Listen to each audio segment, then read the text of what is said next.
Inflation still present, excuse me, around for a while yet. At least that's what the latest inflation data is signaling. And that's hard on everyone's wallets. Shelter prices rising, coming in just under 5% year over year in a rise there. And then additionally, you're seeing food and energy prices both up 2% since last year. But there are a few ways to cut down on your spending that won't completely disrupt your lifestyle. So let's bring in Lynnette Khalfani-Cox, who is the Money Coach founder and CEO. Lynnette, great to see you. Thanks so much for taking the time here. I mean, after a report like this today, everyone wants the tips on where savings can turn into earnings here. So where is the number one spot that they can start? Well, one of the things I always tell people to do is to focus on a strategy that I call switch and save. And so this is really all about doing something smarter with your money, the stuff that you're already spending on, and making wiser choices to get a cheaper alternative. Because frankly, it's, a lot of experts say, well, stop doing this or scrimp and save and sacrifice. And that just doesn't cut it for a lot of people, right?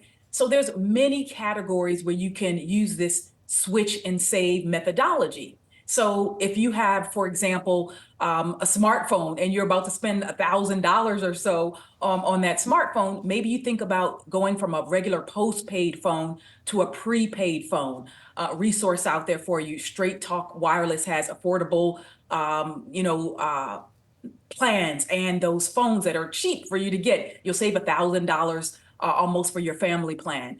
If you have a credit card and you're paying 20% or so in interest, you should switch there to one of those 0% teaser rate cards. You'll save about $2,000 for the year. Again, another resource, card ratings can show you some good deals based on your credit. And then there's just, of course, the groceries that everybody is worried about as well. One easy switch there is to shop the perimeter when you're at the grocery store. So this strategy really just is about stop buying all the packaged, processed, kind of convenient foods, the stuff that's frankly not as healthy for us anyway.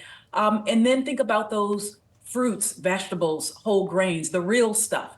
Again, that'll save an average family about $1,500 over the course of a year. So those are just some ideas for thought starters. Lynnette, I'm going to be super personal here for a second. I have a problem with just Uber Eats, with Caviar, with DoorDash, with all of the delivery services here.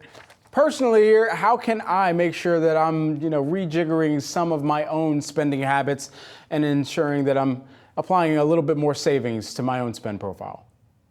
First of all, you're not the only one. Thank goodness. I tell people this all the time too. There's a couple of budgeting tricks that I found over my 2 decades plus as a money coach work really well with people. One is to factor some, what I call a fun fund into the budget. And that fun, F-U-N, and fund, F-U-N-D, means that you're going to allocate money towards the things that give you value, the things that resonate with you. So if you actually do want to go out and eat, no, I'm not one of those people who's going to say, never go to a restaurant, you can't have a latte, don't enjoy a great brunch. Just factor that into the budget. And then, of course, you have to obey what I call is rule number 1 of budgeting, which is you just can't spend more than you earn. And sometimes people go, well, duh, of course not. And it's like, well, yeah, duh, but you're not doing that because 70% of Americans are in debt, right? They're owing buy now, pay later, credit card debt, student loans, auto loans, all of this debt. We're up to our eyeballs in debt. So really sort of think about budgeting in a way that's realistic and sustainable, and then you won't fall victim to what I call frugal fatigue, where you just, been on lockdown so much and you haven't been spending, and then you feel that urge to splurge.